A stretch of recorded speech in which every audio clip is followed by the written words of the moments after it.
Chief Meteorologist Chris Suchan.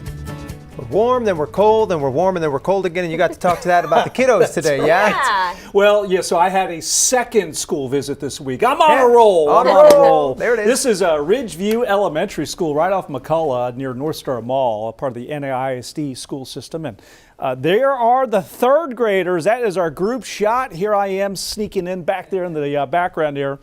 But we were talking about extreme weather safety, forecasting, answering some of their questions, quite a few high fives, and they are just now studying weather. So Blanca Rosales, thank you so much for, again, another invitation out to Ridgeview Elementary. And Mom and Dad, you have some real cool kids.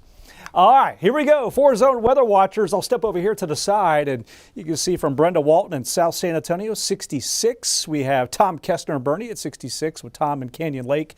And out west, James Cleary, Eagle Pass, 71. It is a crystal clear sky. Once again, Raul B. Rodriguez law. Weather can be there across each of our 4 zones. Now, once that sun sets, we'll get ourselves another cold night, but above a freeze for much of the area. In fact, 40 in San Antonio, where this morning was just down to about 38. Look at the temperature tomorrow. So today 66, tomorrow 73. But notice the wind shift after 4 o'clock. So that's our next front coming in. And here it is. It's way up there. In fact, you can see some of the patches of snow you have through the northern tier of the country. So that's a sign that it's a little bit more typical winter. And this front, it's making a lot of progress in very short order. It comes in tomorrow in the evening. And so here it is. This is at 4 o'clock right on our doorstep. So we're in the 70s before it arrives.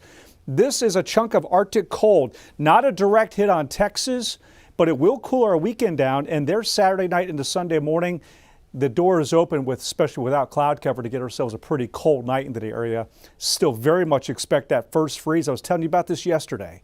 And so the temperatures, I just knocked that temperature down to 30 in San Antonio, and I actually shaved a couple of degrees here off these temperatures. So I'm going to update you for those on News 4 at 6 o'clock. But 20s to about 30 in San Antonio. In fact, here you can see in around Bexar County, 30 degrees, Castle Hills, Helotes 28, 26 Bulverde. There's New Braunfels, Lytle, Hondo.